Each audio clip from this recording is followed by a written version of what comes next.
Sure.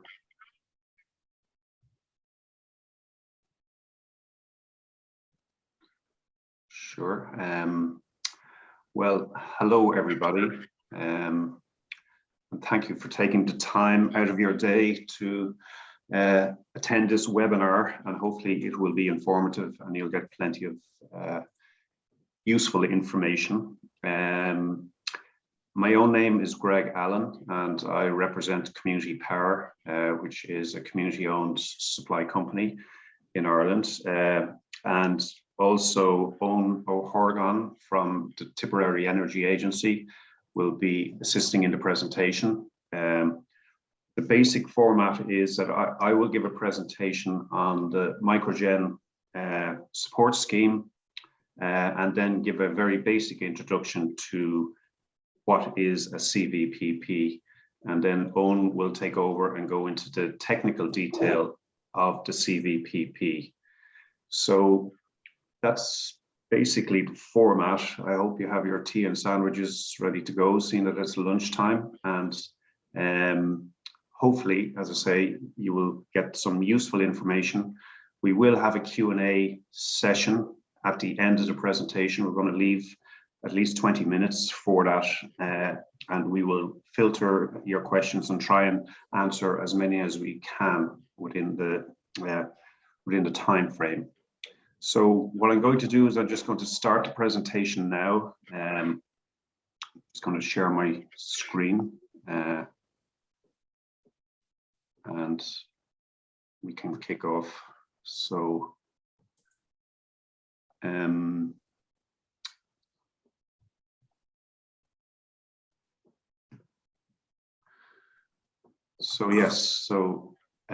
as I said, it's an education and training webinar in relation to the Microgen support scheme and what is a community virtual power plant.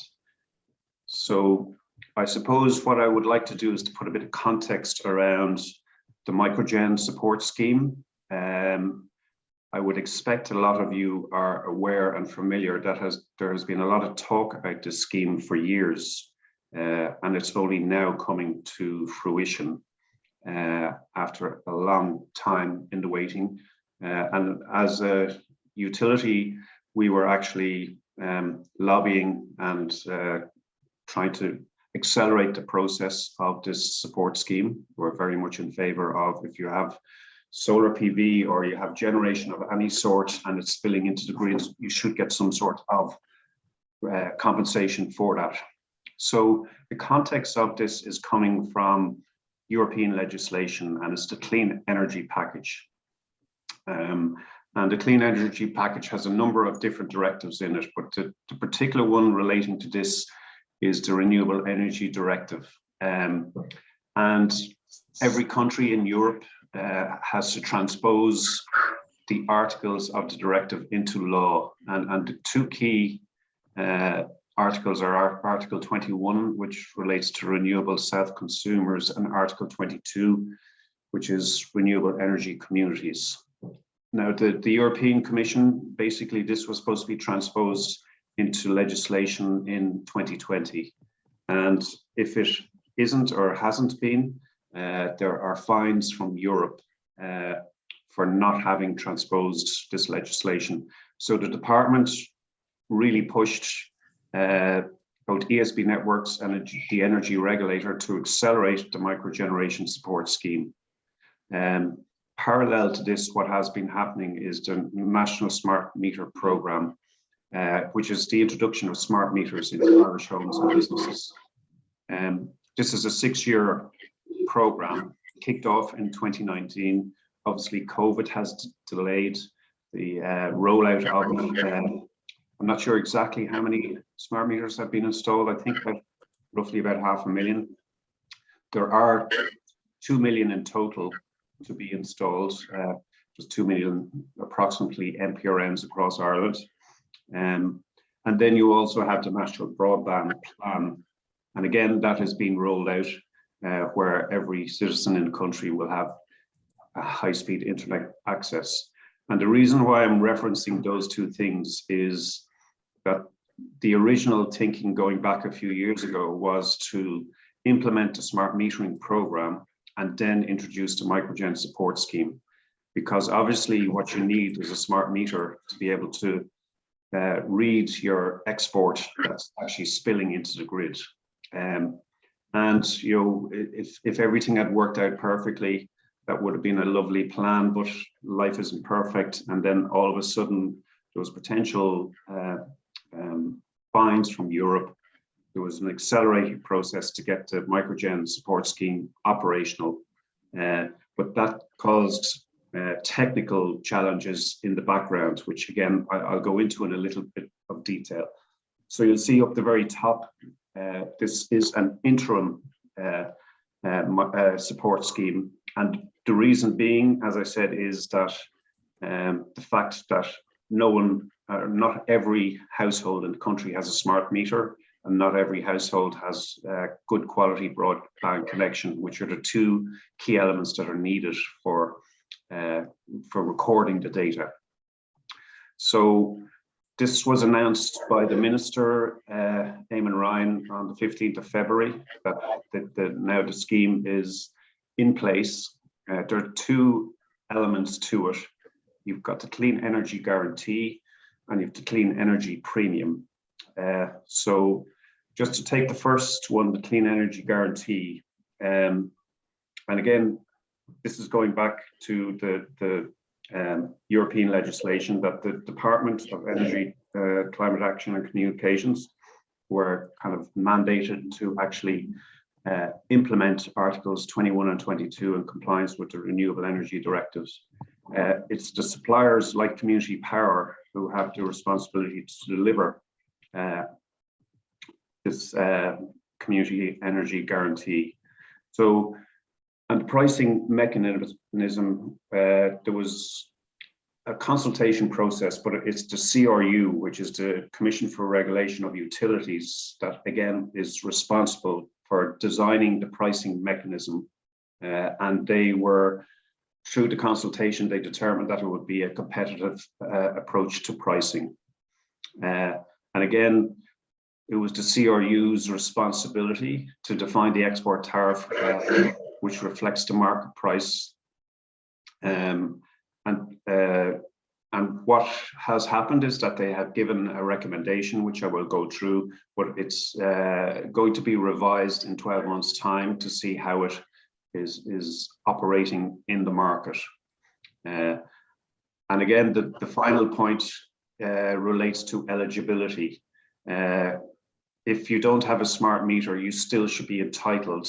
If you have a solar panel on your roof, you should be entitled to get paid for it. So this is the eligibility criteria. And I mentioned earlier on, the challenge technically is that not every house has a smart meter. So how do you give payment to someone that does not have a smart meter? And there was a lot of consultation around this. And I'll go into it on the next slide, but I suppose this is just to show the basic concept. Over on the left-hand side, you have a standard domestic house with just solar generation on the roof, and you also have importing electricity for your general needs. And the key thing is the meter. The meter will register how much you're importing and how much you're exporting. And that information is correlated through ESP networks and sent to each supplier. And in this case, we have Community Power, but it could be any other supplier in the industry.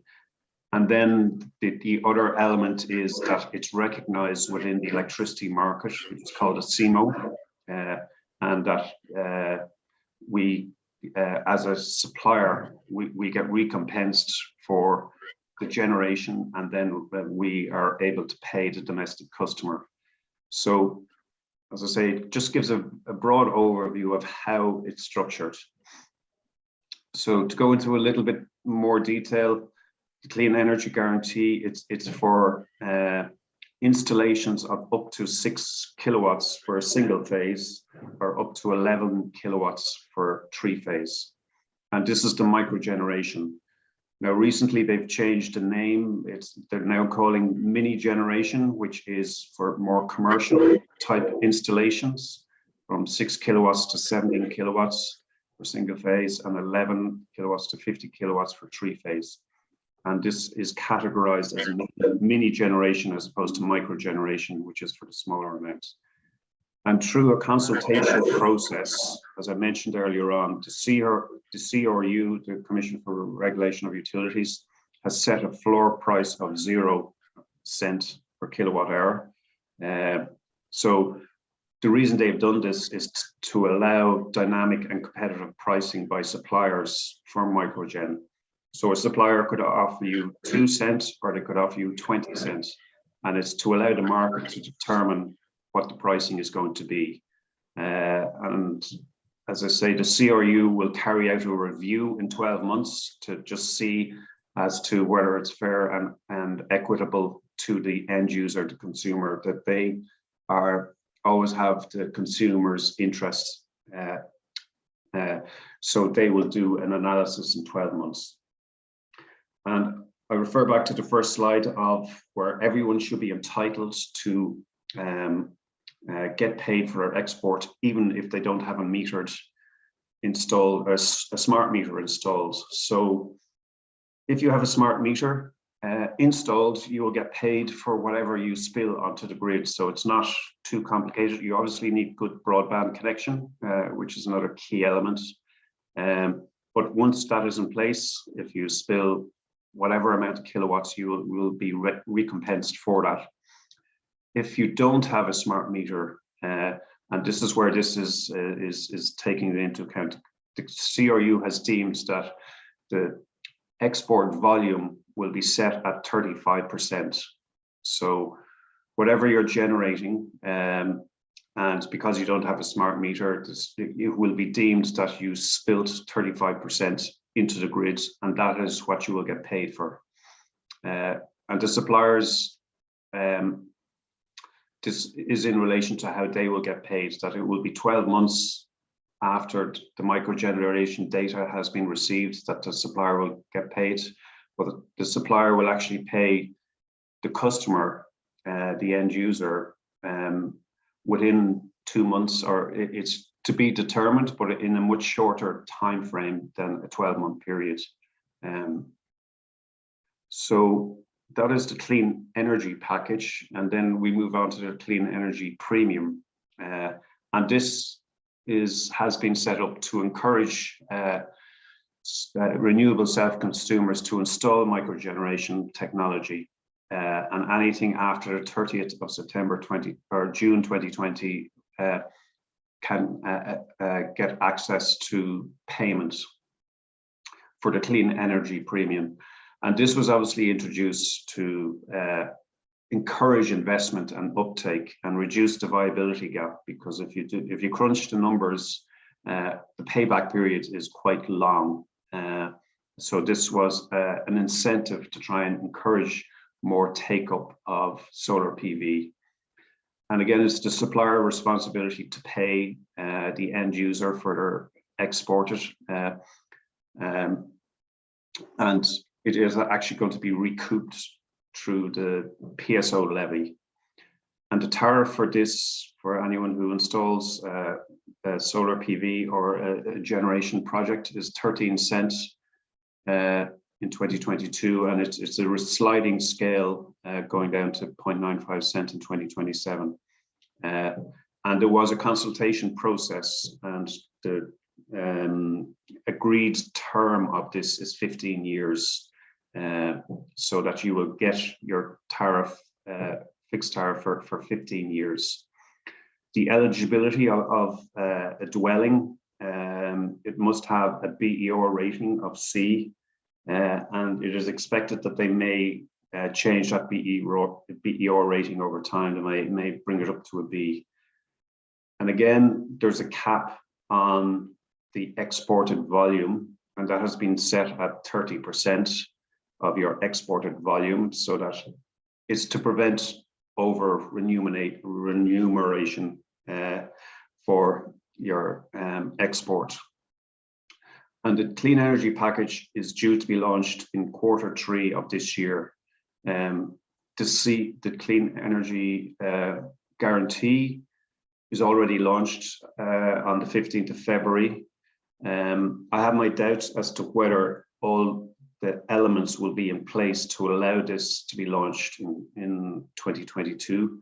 But that is the target set by the department. So we'll see how that unfolds. It's imminent, but it's just the technical background challenges from a supply perspective and from a monitoring perspective. I'm not certain that it will be ready to go in Q3 2022, but we'll wait and see. And it's really positive that it's coming down the tracks. I think it will really encourage people to look at solar PV as a real possibility for themselves. So the application process, again, ESB networks are trying to streamline this to make it an easy process. So there's a form, and it's called an NC6 form. And it's a relatively straightforward form, and that is what you need for the micro generation, from 0 to 6 kilowatts or from 0 to 11 kilowatts for 3-phase. And what that does is that every meter has an MIC, which is a maximum import capacity set by ESB networks. The NC6 form, what you do is that you actually put in what your MEC is, which is your maximum export capacity. And that will link to what size of solar panels you have on your roof. If you have 2 kilowatts, you would fill out a 2 kilowatt in your MEC or in your NC6 form. And that is just submitted to ESB networks. It's really important that you do that, because if you don't submit that to ESB networks, you're not on their system. Therefore, you won't qualify for the export tariff. And they are assembling a database. They're trying to streamline it. It's ESB networks that have the responsibility, and I know that they're working in the background to set up the communications structures so that when they get hopefully an avalanche of people inquiring, and that they will have the systems in place to be able to send out the form and to actually then update their hub with all the information. In relation to the 11 to 50 kilowatts, more commercial style, that they're developing an NC7 form just to differentiate between domestic and small commercial. What they're doing at the moment, that they're doing a pilot run in 2022 of this NC7 form and the processes. It's a little bit more complex, but it's much more streamlined. Some of you may be aware that once you went over the 11 kilowatt threshold, it became highly complex and costly to get a connection. They're trying to streamline it now with this NC7 form, and there would be additional information that will be required, but it won't be too onerous. And what I have done on the left-hand side, you'll see a link to the CRU, again, the Commission for Regulation of Utilities. And there's a really good document. There's a number of documents, but the Interim Clean Export Guarantee decision paper, you will see a lot of this information and all other information in relation to how the scheme was structured. So just to take an example, and again, this is in the CRU website, that if you had an MEC, an export capacity of 1.8 kilowatts, so if you had 1.8 kilowatts solar installation on your roof, you need to notify ESBN, and then there's a number of calculations, the capacity factor, and that was decided by the CRU, and then the export factor, as I said earlier, it's 35% for deemed export quantity is what it's set, and then the provision interval hours for a 12-month is 8,760 hours, and that really relates to what would they've just flatlined the provisional interval. As you can imagine, with solar, it doesn't work at nighttime, but they haven't differentiated between the different generations, whether it's hydro or wind or solar. And then the profile would change depending on whether it was morning or evening time. But what they've done is that they've just flatlined the interval hours over a 12-month period until the smart metering is introduced, because this is for deemed export. So this is for individuals that don't have a smart meter installed. And then what I did at the bottom is just to show you for a 1.8 kilowatt installation, what the deemed export for a year would be based on these calculations would be 535 kilowatts. And just if you took a ballpark of, say, 10 cents kilowatt hour that a supplier was giving you, it could be higher, it could be lower. Suppliers are kind of keeping close to their chest as to what they're actually going to offer. But if you just take 10 cents, that means that in a year for 1.8 kilowatt, you would get 53 euros and 50 cents for your export. So I kind of think it's important, because I think some people may think that there's huge revenues to be made. There's not, but that 53 euros is much better off in your pocket than in ESPN or anywhere else. If you had a 3 kilowatt installation, that would obviously go up, but it's not going to be a huge money-making exercise. But where I do think there is huge savings is this whole scheme is designed to encourage and promote self-consumption. So to maximize the use of the energy that you're generating, and then whatever is spilled, you get paid for. And that is the best approach, because if you have to pay a supplier like ourselves, as a supplier, we have to charge you for use of the distribution and transmission networks. We get charged by ESBN, and we pass on that cost to the end user. So it'll always be, at least that's roughly between 6 and 8 cents a kilowatt hour is what those costs are. You're saving that by just generating electricity on the roof and using it in-house. So self-consumption is definitely the best approach, and then whatever is spilled onto the grid, you get paid for. So there are a number of other kind of tax-based incentives, particularly for the agri-industry and accelerated capital allowances. And yeah, farmers can get a refund of VAT on equipment purchased for Microgen. And then there's also the TAMS, which is another agri support system. And you get supported for 11 kilowatt solar and 6 kilowatt batteries. So, and yeah, obviously young farmers can apply for a higher percentage, up to 80,000 euros.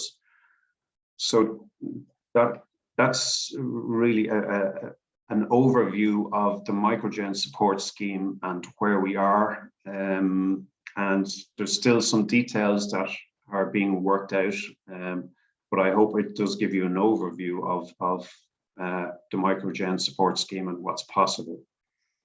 And I'm transitioning now into the cVPP, and I think like what's going to happen within the electricity industry over the next 5 to 10 years, there's going to be a huge transformation. That we have one grid operator, ESB Networks, and we have a grid infrastructure. Obviously, it does need further upgrading, but it's quite stable. But with all these renewables coming into the system, it will cause intermittency and cause challenges for the grid operator.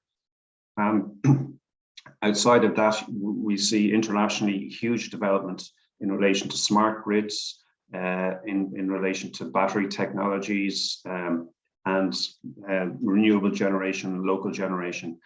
So there's huge opportunities going to present itself. There's huge technical challenges. But I do think over the next 5 to 10 years, there's going to be major changes within the industry and how it works. And a community virtual power plant is a smaller version of a smart grid idea, but it's where basically you can empower communities within a geographical area to look at how they can actually generate and supply within their own region. And as a supply company, Community Power, I'm just going to give a little bit of background about ourselves and where we came from. And our main focus is on communities and empowering communities and getting generation projects operational within a geographical area of a community. So Community Power we are a licensed supplier. We went through the licensing process. So we are effectively a large utility and we can supply electricity to anyone in Ireland, similar to any of the other large utilities. We grew out of Ireland's first community-owned wind farm in Tipperary. And the unfortunate, sad indictment is that it's still the only community-owned wind farm. And if you look across Europe, there are numerous community-owned generation projects as opposed to just one. But I could talk a lot about the challenges that Tipperary faced, and I think it's part of the reason as to why there isn't more. It took 12 years from idea to get the turbines turning, and this was developed on a community level. As I said, yeah, it's Tipperary renewable energy supply. And as I mentioned, we're very much working to try and help democratize the energy market and to have communities involved and developing the concept of community energy system. We're developing a number of solar farms, and there's another process called the RES, Renewable Energy Support Scheme, and that is for generation projects from 500 kilowatts up. And that is a scheme that we applied for, and we got successfully through the auction with 2 5 megawatt solar farms, one in Mayo and one in Galway. And obviously, as a supply company, we're preparing to offer Microgen to our customers based on the legislation coming into action. So the cVPP is a research project, and it's made up of these partners. It's ourselves, the Tipperary Energy Agency and Tipperary County Council, and then a number of sub-partner communities, the Aran Islands Energy Communities, Tipperary, Tate House, Claremorris Energy Community, Smart Empower, and Friends of the Earth.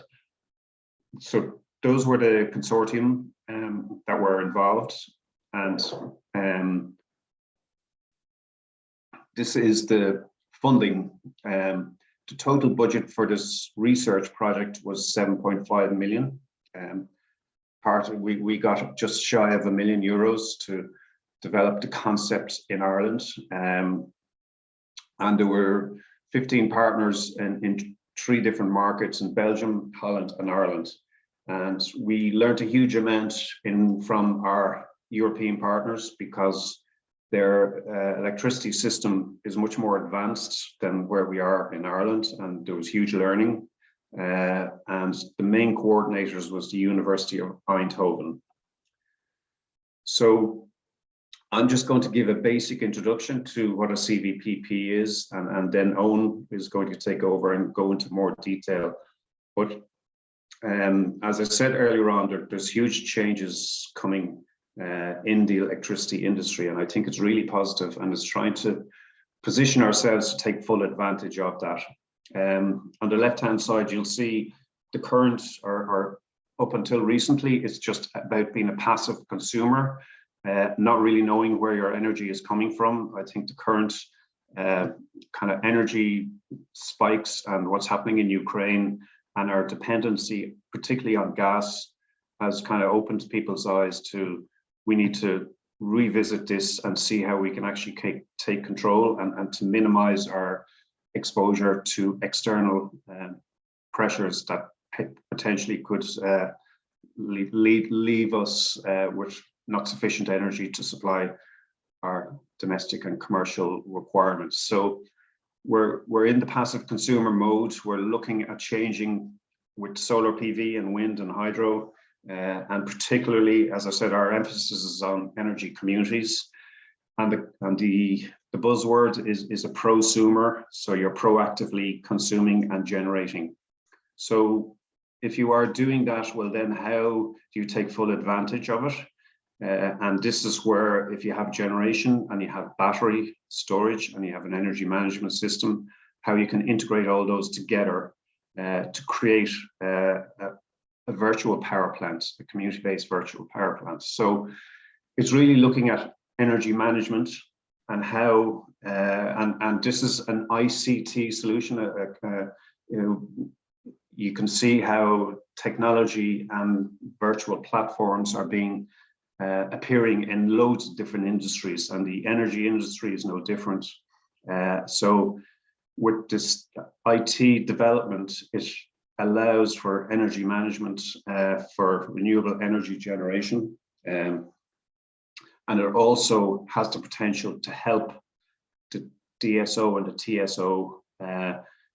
There are challenges in relation to the network itself, and the ESB networks is responsible for keeping the network stable so that our lights don't go out.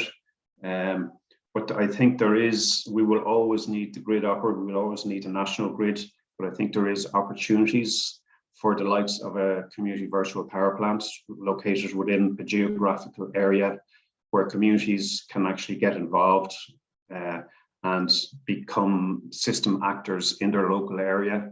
And there's also the socio-economic benefits of taking responsibility for energy ourselves and knowing where it's coming from and what's involved, and how to actually reduce our dependency on fossil fuel generation and how we can maximize renewable generation, and also to reduce our CO2 emissions.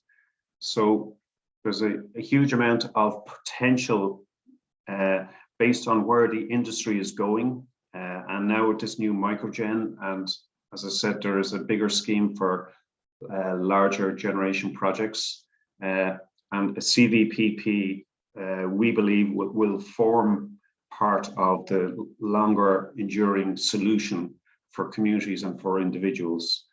So that kind of just gives an introduction to a cVPP. I'm going to let Owen take over now and let him kind of go into, we ran a number of pilot schemes, and Owen will kind of show you the type of data and the type of potential that we have in this area. And as I said, we are trying to leave some time for Q&A. I expect hopefully there will be some questions and hopefully we can answer them. So I'm just going to stop sharing my screen now, and I'm going to let Owen take over and continue the presentation. That's great. Thanks, Greg. We're getting a bit caught for time, so I'll try and get through my slides there as efficiently as I can and get as much time in for Q&A as possible. I see there's a good number of questions there in the pot.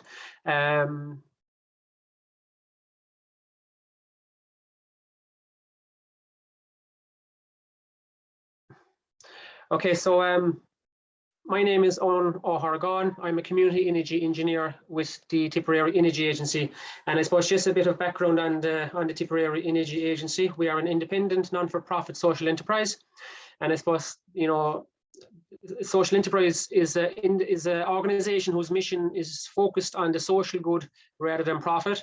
We invest our surpluses in communities, innovation in the sustainable energy sector, and advocating for policy that supports sustainable energy.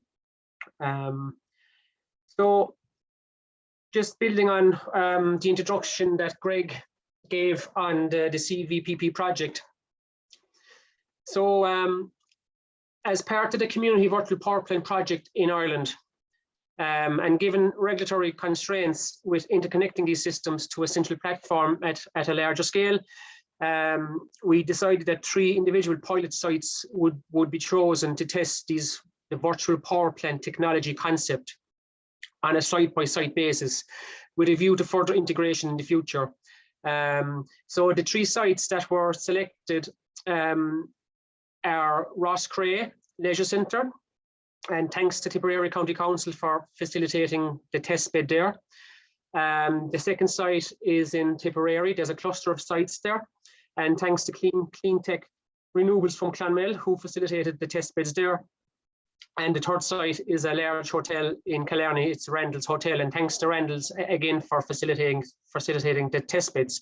So I suppose, you know, the big question is, what is a cVPP at this level? So the virtual power plant, as Greg was describing, it's a smart energy management system bit of kit. It's a cloud-based system that has been installed and tested at the 3 sites. It's continuing to be tested at the moment. We're using a proprietary system by a Spanish company called Ampere Energy.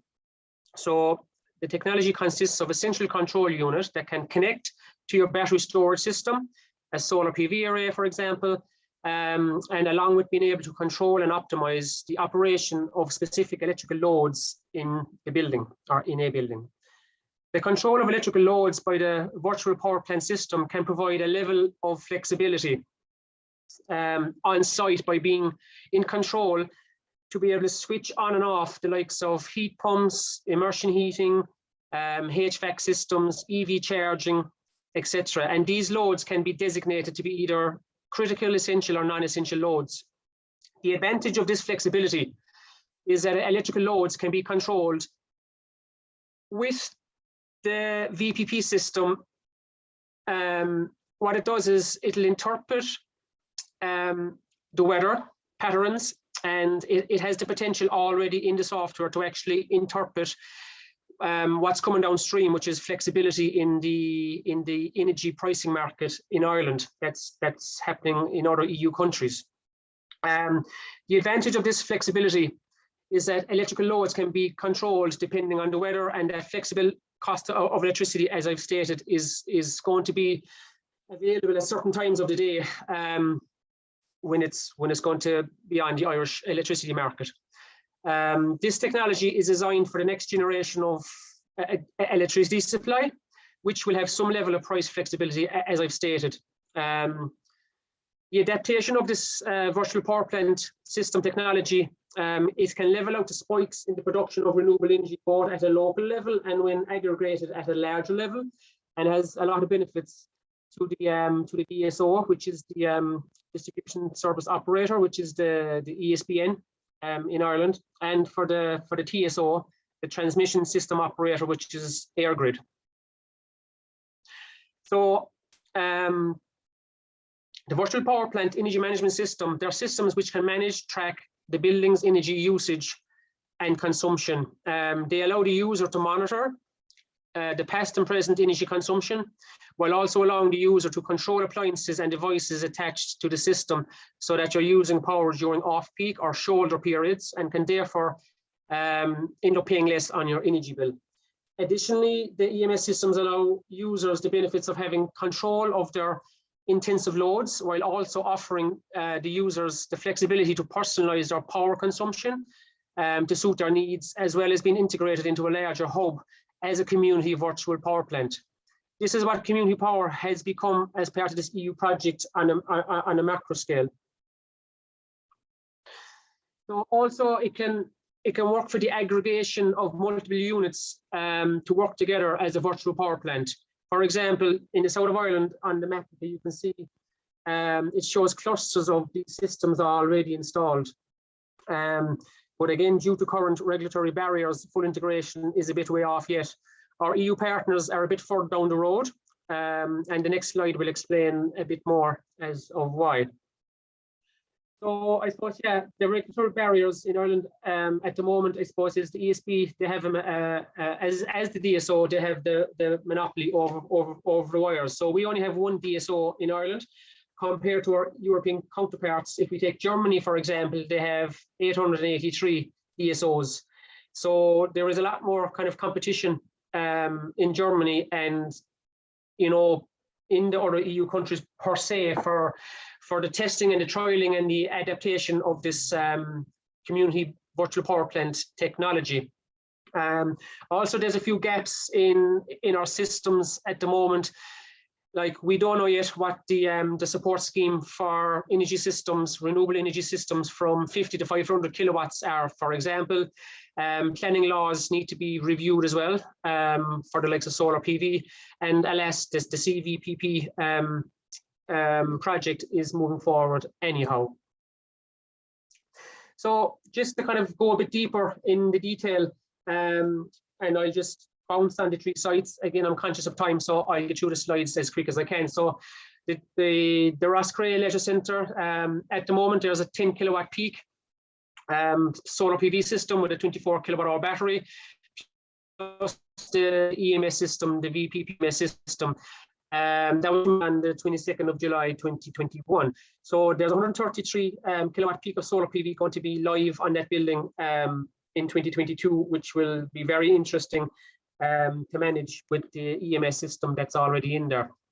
Now, just to kind of go a bit deeper on the kind of the technical side, the areas in red here are where the EMS system will integrate into the electricity network in the building. So the photograph on the right there is a kind of a general panel, electrical panel system for a typical solar PV system. And here you have this little white box here, which is kind of similar to your Wi-Fi router in your homes and businesses and community buildings. But I suppose the magic of these systems is it's cloud-based. So just kind of giving the initial results to date on the Roscrea Leisure Centre.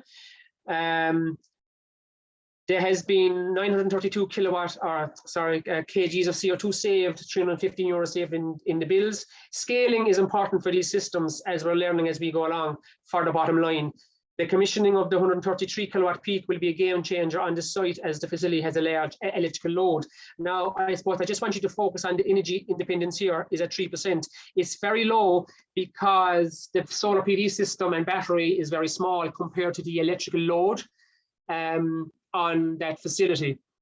So again, as I said, scaling of these systems is critical, and that's where the expertise from the technological providers come into play for deployment of these systems. The second site is Randalls Hotel in Killarney. Randalls Hotel are part of a larger sustainable energy community group of 22 hotels. In Q4 of last year, they installed and commissioned 31 kilowatt peak of solar PV. They have no battery in the hotel at the moment, and I suppose this test site is testing of the switching on and off of essential loads as part of the EMS system, and that was in operation since September 2021. Now, in Clanmell, there was a cluster of these VPP systems gone in and going in. And kudos to the energy pioneers down in Clanmell. You're holding your own down there with what you're doing. So all of those 6 locations have registered with Community Power and are now customers. The Clanmell pilot test site consists of 6 ampere energy EMS systems installed. All locations have or will have solar PV and battery systems, and they will be using ampere energy EMS technology. So the ampere systems themselves are characterized by being all-in-one. That is, they can integrate all the elements necessary to work autonomously in the same device. In addition, and thanks to artificial intelligence that they can incorporate, they are capable of self-managing, predicting solar production, analyzing the electricity market prices. This is the flexibility in the market that's going to be coming into Ireland I suppose in the next couple of years, hopefully. And they can also monitor and predict user consumption patterns to achieve maximum energy savings, independence, comfort and control. So the VPP system technologies, they can facilitate pure demand response management from electric vehicles and appliances. They can manage like water heating, as I've stated already, heat pumps, boilers, And it offers a vast potential for grid operators, retailers, and end users, which are not necessarily integrated with solar generation or energy storage. And now every consumer can become a prosumer with the likes of this technology. So just looking at the aggregated numbers, so total amount of solar PV installed is 48 kilowatt peak. The aggregated battery storage is 57 kilowatt hours of storage. There's 6 systems in there. I believe 4 are still waiting for smart meters to be installed for further aggregation and testing of the systems.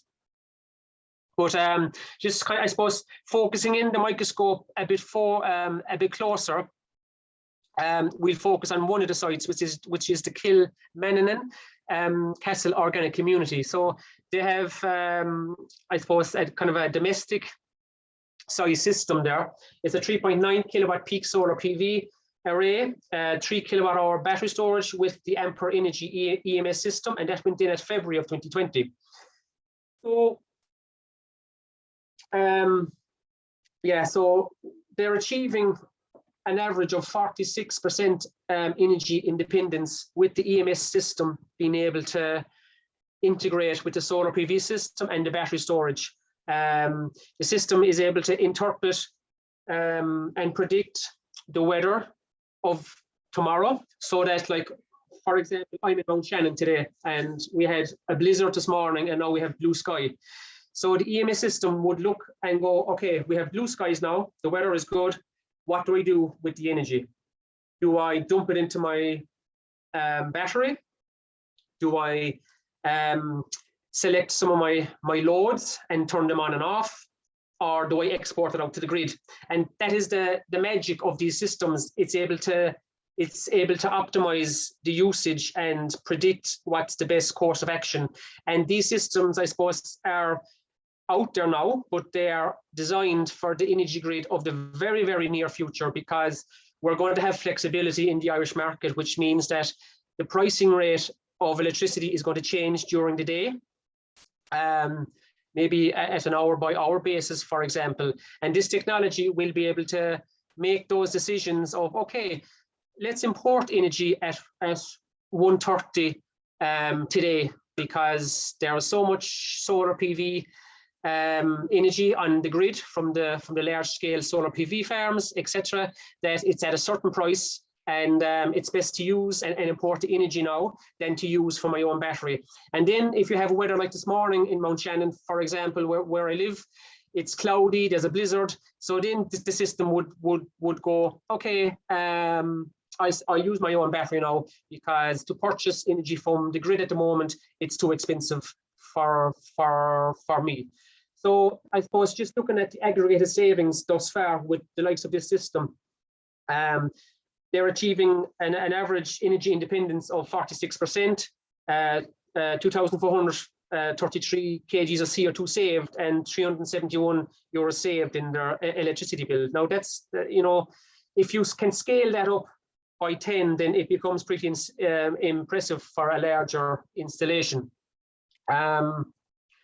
So just the general architecture of these systems is, like, down here on the right, you have your Ampere Sims 1 system that connects throughout the electrical network. It'll connect to your Wi-Fi, to your internet. It connects to your smart meter, etc. And then it also connects via relays to your loads, whether they're critical loads or non-critical loads. And then it gets the data from your inverter, which is part of your PV panel array system, and it optimizes your battery battery usage, whether you're charging or discharging, etc. And I suppose, why are these systems important? They're important because renewable energy resources are increasingly connected to the distribution part of the grid rather than the transmission grid. So if you look at the kind of the image here, we have generation, transmission, distribution, and customers. So, we're expecting, large scale deployment of micro renewables on the grid. Now, I think the ESB have said by Q4 of 2021, there's something like 30,000 applications gone in already for micro generation. So that's an average of 200 a week. But all that small stuff will be operating at the bottom two levels, the customer and the distribution level, where the bigger stuff, like, you know, the large solar farms that we're talking about, the 5 megawatt farms, the 25-acre sites, will be kind of at the top of that table there from the generation side. So many of these renewable energy sources are weather dependent, i.e. solar panels and wind turbines, and therefore they can lack controllability because it's difficult to predict when they will be producing, how much will they be producing. If the share of the renewable energy keeps increasing, it will not be possible anymore to adjust generation to meet electricity demand. So as an alternative is not only to adjust generation, but also adjust demand. Demand can be adjusted by controlling appliances, e.g. heat pumps, electric cars, storage, and critical loads in your system. Like, I suppose another point to make on that is that, like, the likes of the DSOs, the ESPN and AirGrid, it will make their job a lot easier, because if the energy can be kind of micromanaged at a local level, then they don't have to upgrade their systems and their transformers, and it can save a lot of headaches for them down the road. But I suppose at the moment, you know, there's regulatory constraints with kind of going further with the test beds. But I suppose we're doing what we can given the limitations. And I suppose, look, that was a whistle-stop tour of the VPP. So thank you very much. And I suppose we'll jump into the Q&A now while we have time. Thank you.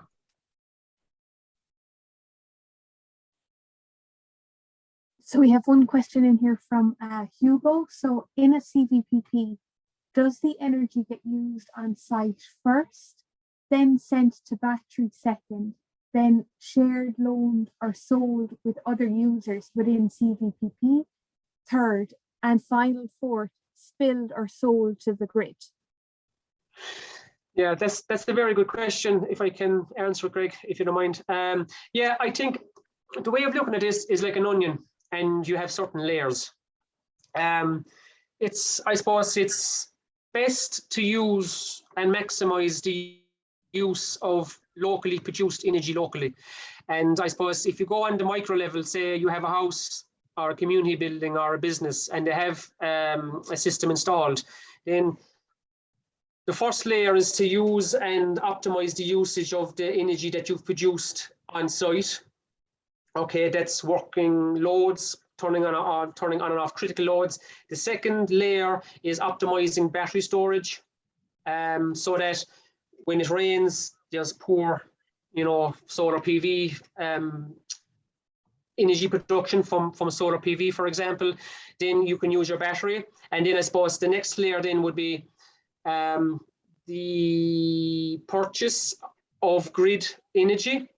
So that's layer number 3. And I suppose, you know, layer number 4 then would be the export of energy that is not being used into the grid. Like these systems in the other EU countries, they're actually aggregating these systems now together so that they're actually as one entity. For example, in Belgium, they have a housing estate, I think 15 or 20 houses connected up. They all have solar PV. They have batteries in the houses, and they have a kind of a centralized cVPP system that's able to kind of basically connect all the PV together, all the batteries, and they're able to manage that microgrid on that level. So that's the potential of those ones there, yeah. Okay, thanks, Owen. And we have a question in here from Grania. What are the benefits with the cVPP in the case of power outages?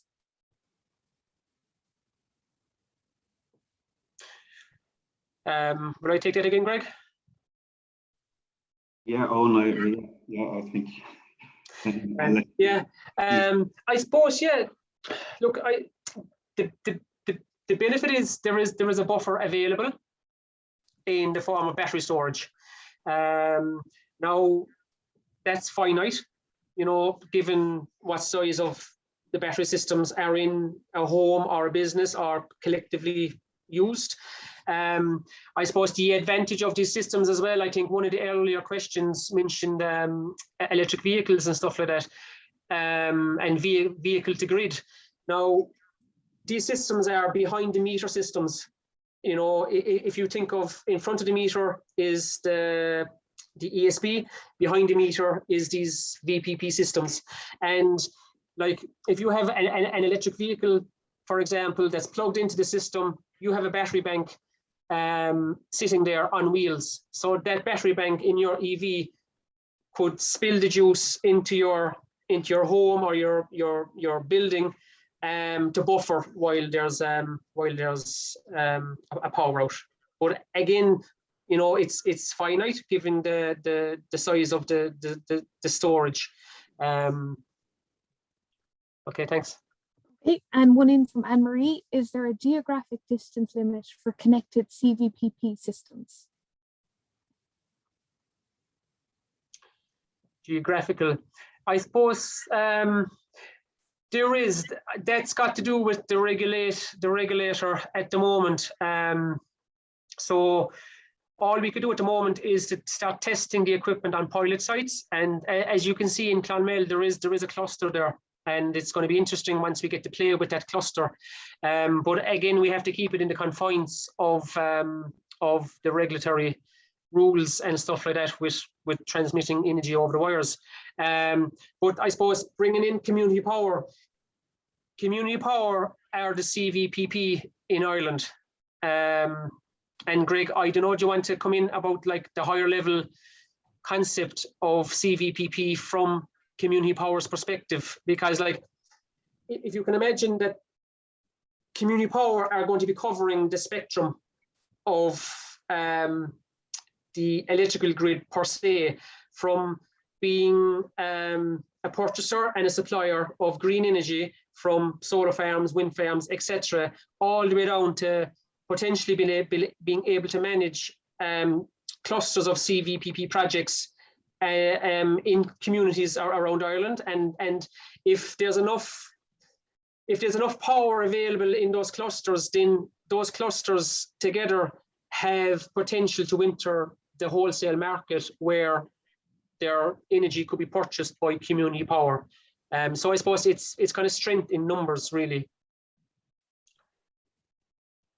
Yeah, and maybe just to add that question, that what we're looking at in the short term is just looking at nodes. That there are substations located all around Ireland, and it's to develop a cVPP within a geographical area where all the elements are connected to this one substation. But the potential in the future, as Owen is saying, is that it could be on a more national basis.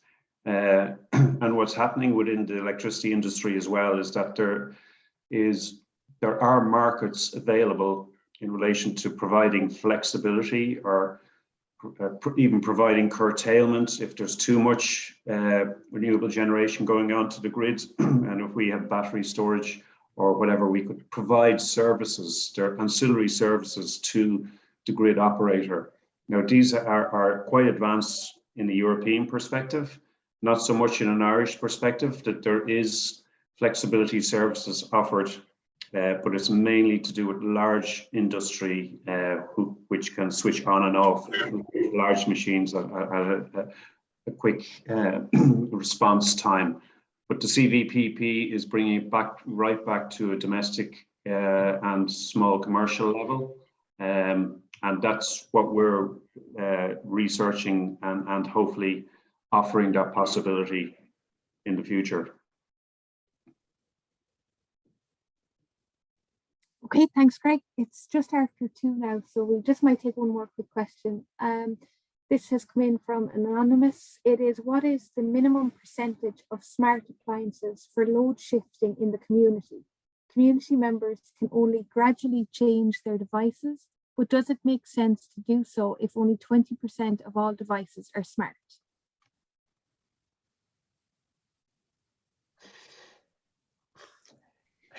That's a very easy question to answer.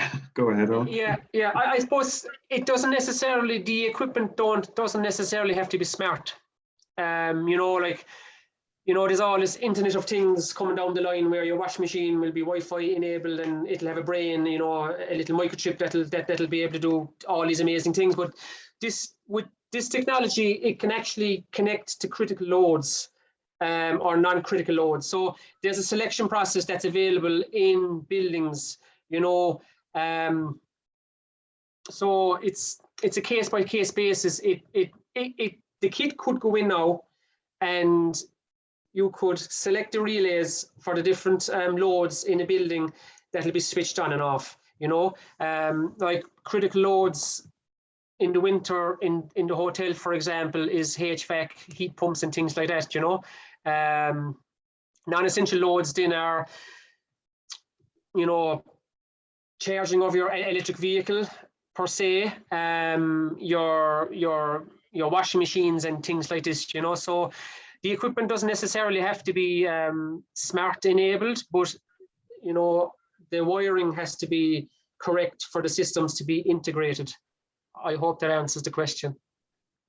Yeah, and I just add is that one of the elements of research is to look at the business model and to look at you know, how you can actually prove that there is revenue streams that can actually benefit the individual domestic householder and how that is actually recompensed to them. And this is where Community Power as a supply company can potentially do that, whether it's based on a reduced tariff rate or a refund or a credit based on the successful kind of flexibility and services offered through the cVPP.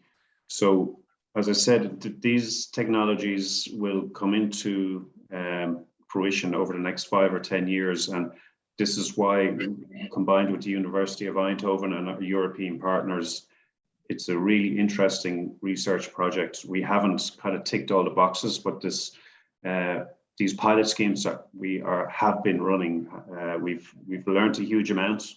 Still a lot more to learn, but you know, we're trying to position ourselves to be able to offer these services to communities in particular in the future. Yeah, I think we're probably cut for time, or after running over time, but I would ask the audience that if you have any questions that didn't get answered, and a lot of questions didn't, to please get in contact with us, either in Community Power or in the Tipperary Energy Agency, and we can answer your questions going forward, because it's great. There's an awful lot of interest, great questions being thrown out, but I suppose most of you have to get back to work. So I'd say we'll probably wrap it up, I suppose. Yeah. Thanks, everybody, and we'll share the recording as well afterwards. Yes, and thank you everybody for your time. Hopefully it was informative and you learned something from the presentation. And as Owen said, yeah, we'll happily try and answer your questions if you have any. So thank you again. Thank you very much.